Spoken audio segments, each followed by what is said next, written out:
Selamat pagi, Oma, Opa, Bapak Ibu, serta saudara-saudari yang terkasih dalam Kristus. Kembali lagi bersama saya, Jessica, dan Oma, Katarina Endang Lestari. Dalam acara Oke Hari Ini, Orang Kudus Hari Ini, tanggal 14 Juni 2022. Oma, selamat pagi, bagaimana kabarnya? Baik-baik, puji Tuhan. Puji Tuhan, baik. Oma, hari ini mau cerita tentang siapa, Oma? Yaitu tentang Santo Methodius. Santo Methodius. Ini namanya mungkin saya belum familiar nih, Oma. Oma mungkin bisa ceritakan bagaimana awal kehidupan dari Santo Methodius ini, Oma? Santo Methodius ini lahir dan dibesarkan di Sisilia pada abad ke-8. Ia mendapatkan pendidikan tinggi, oleh sebab itu ia bermaksud untuk pergi ke Konstantinopel untuk menjabat pekerjaan di istana kaisar. Berarti dia punya riwayat pendidikan yang tinggi ya, Oma ya, dan ingin untuk menjadi seorang berkedudukan penting gitu di istana kaisar. Lalu selama perjalanannya ke sana, apa yang terjadi, Om? Dalam perjalanannya itu beliau bertemu dengan seorang biarawan kudus. Setelah berbincang-bincang, akhirnya dia apa yang ingin ia tanyakan dan menjadi pikirannya, yaitu masalah tentang kehidupan kekal dan tentang Tuhan.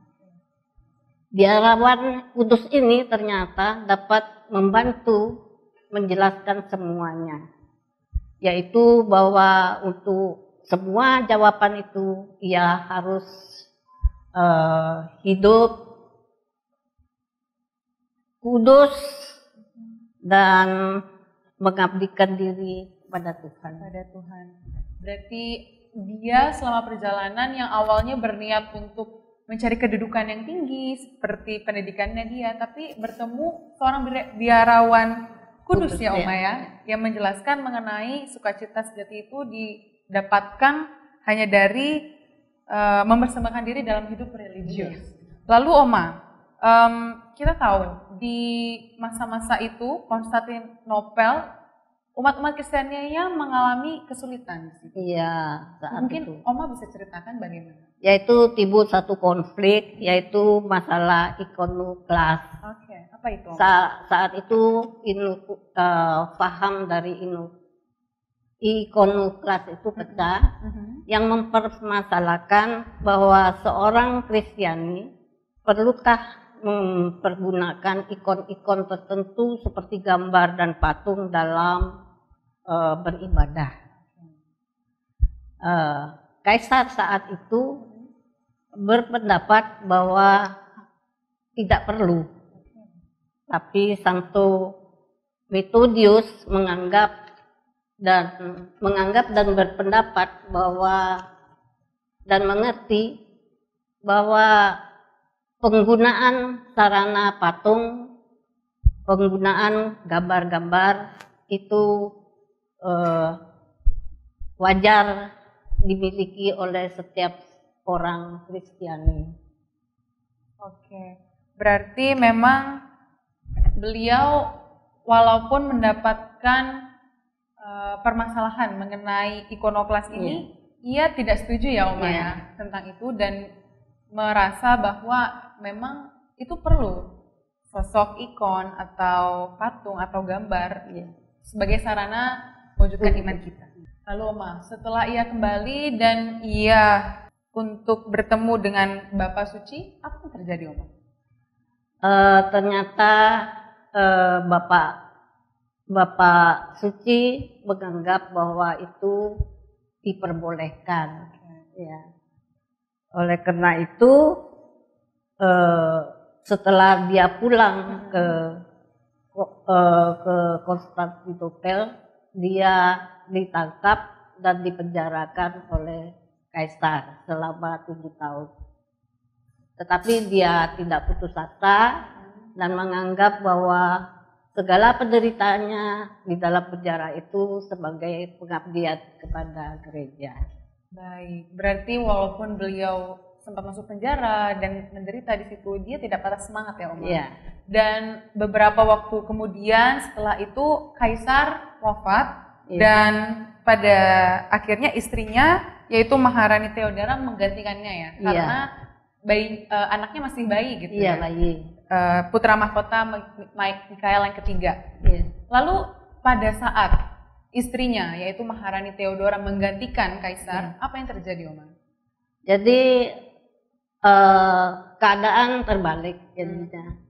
Jadi diperbolehkan lagi menggunakan sarana patung dan gambar-gambar. Oleh karena itu Patriark waktu itu yang bernama Yohanes ke-7 diberhentikan dan digantikan oleh Santo Methodius. Luar biasa. Dan setelah akhirnya Santo Methodius menggantikan Patriark Yohanes 7 itu, persoalan mengenai ikonoklas berakhir ya Oma? Berakhir. Dan mungkin Oma bisa ceritakan apa yang terjadi setelah itu Oma?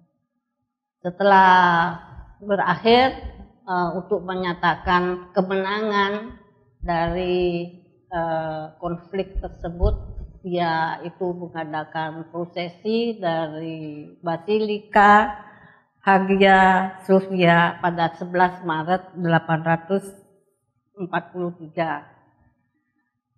Nah, itu menunjukkan bahwa peristiwa itu dianggap sebagai restorasi dari gereja ortodoks dan dianggap kemenangannya.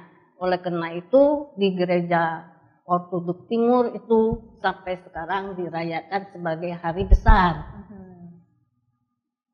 Dirayakan sebagai hari besar dan dikenal dengan sebutan kemenangan ortodoks ya Oma? Iya. Luar biasa. Lalu Oma mungkin dari Santo Methodius ini punya kegemaran atau apa yang dia lakukan selain itu?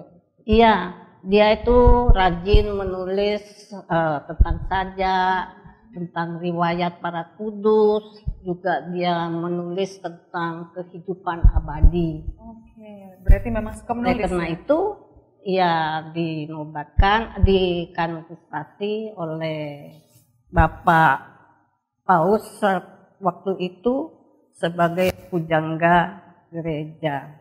Oh, luar biasa. Dan mungkin Oma bisa ceritakan bagaimana kisah akhirnya? Ya, Kisah akhirnya. akhirnya ya dia wafat. Selanjutnya dia setelah menjabat sebagai patriark itu, dia 4 tahun kemudian dia wafat pada tanggal 14 Juni 847. Luar biasa. Terima kasih banyak Oma, tapi mungkin di akhir ini saya ingin bertanya, apa kesan atau yang paling membekas di benak Oma tentang Santo Methodius ini yang kira-kira bisa menginspirasi kita Oma?